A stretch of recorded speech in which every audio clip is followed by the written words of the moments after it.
Alright, the second most important bread and butter for 5-air, the second most noticeable, is tangler. Tangler is used an outstanding amount, and it actually has quite a few variations in how it's done. It has butterflies, which are still a kind of tangler, so far as I'm concerned. I don't know what the technical definition of it, but they're so similar, I count them as the same thing. And there are two-handed tanglers, and then there are different directions of tanglers.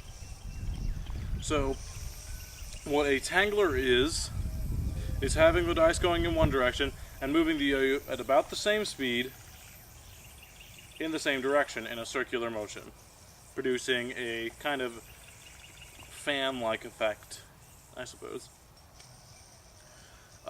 In poi, it is the most closely related with a weave. So if you happen to know poi, a weave is very similar and feels almost exactly the same for doing particular things, because it's initially the same thing. Alright, so the initial kinds of tanglers, with this includes butterflies when I say tangler, is one-handed and two-handed tanglers. Now, the difference between a one-handed and a two-handed tangler is in a one-handed tangler, you're using one hand in the loop that's being formed as the twist come. And then in a two-handed tangler, the loop that the twists are forming around, both of your hands are in it. There are a lot of ways to enter tanglers, and some of the most common are out of E-fans. That's some of the most common. Like, you'll very commonly see somebody going like this, switch to a tangler mount, bust together, put them together, and then weave to the center.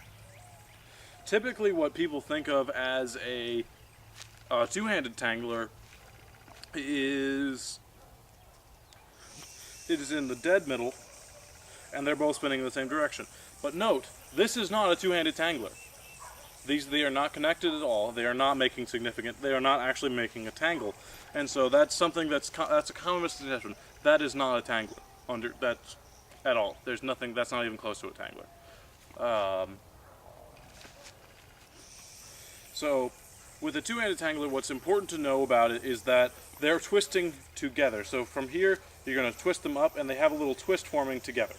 They're now twisted together. They are on the same. They are controlling as if they are on one string, or actually they are on one string, but they're controlling as if they're on one shorter string. The two different axioms. So.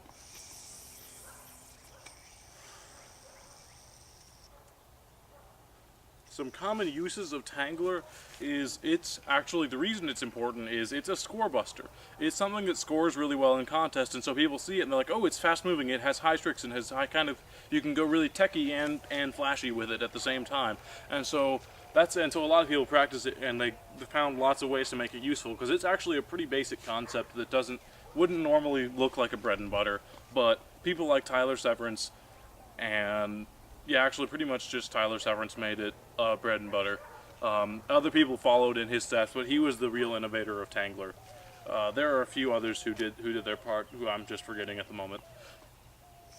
But, alright, and so now why I said tangler is associated with weave is it actually goes inside, outside, and it continues in patterns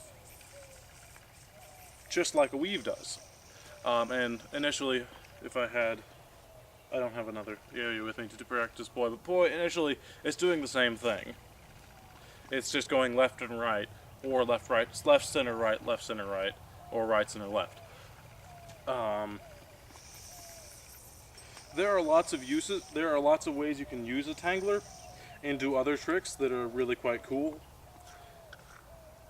Tangler often ends with an E-fan, just as E-fans often end with tanglers.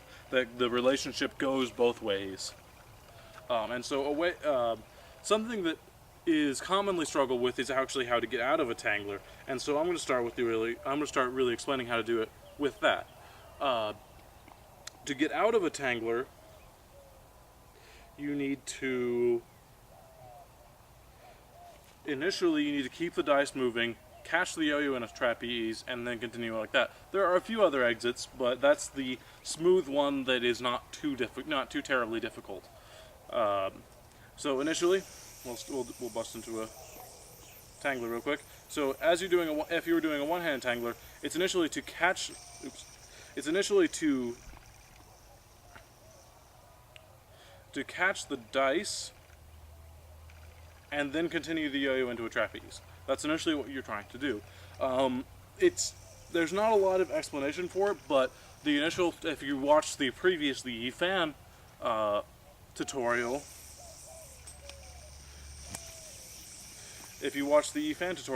just as if you were starting, if you pay attention to clocks and how they work, the timing goes very similarly. It starts at, as if you're in a rectangular. Now you're going to grab the counterweight as it hits around 2 o'clock, it's going between 2 and 3 o'clock. You're going to grab the counterweight. And then at that point, the yo-yo should be at around 5 o'clock. And if you're quick with your other hand, you can just catch it right then. If not, just let it go around one more time and then catch it. Now, when you begin to do it, you're going to actually want to start reaching for the counterweight right as it gets to around 12, and that's when you're going to actually stop it and move it off of the plane that the yo-yo is on at around the same time of 2 and 3. But you're going to actually reach for it at around 11 or 12.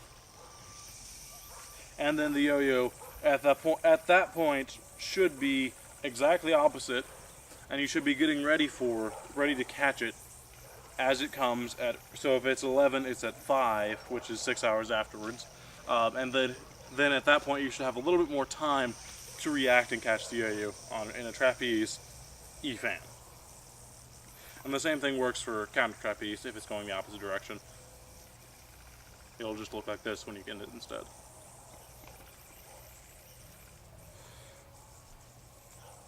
And then two-handed tanglers are no different. The real way you should get out of a two-handed tangler is you actually just drop it with one of your hands and then do the same thing. That's the easiest smooth way to get out of a tangler. There are other ways, but they're not really. Everybody pretty much exits the same way out of tanglers for the most part. Miguel Correa and Tyler Severance and Takuma Inoue, or however you say his name,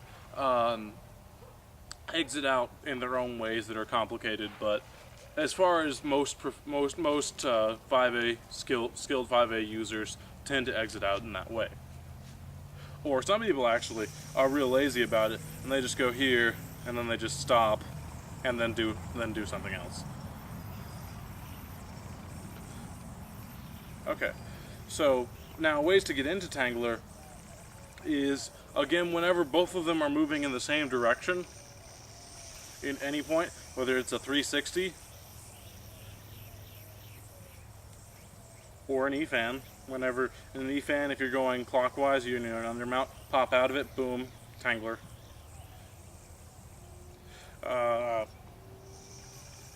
Same idea. It's a pretty simple trick. You can do a lot with it. It, just like E-fan, works in beats.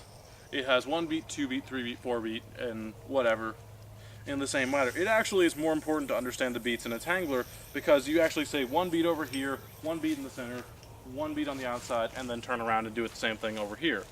So it's the initial thing will stay the same, and you're actually going to get into multiple beat combinations, which E-fan actually doesn't really get into multiple beat combinations. Some real common things of understanding beats. This is something that Miguel Correa, I think, was the first person to do it, though don't quote me on that because somebody else has probably done it before him. But what he did with a two-handed tangler, which is a real great one, is he lifted it up in the center, moved it over, and then brought it down over here.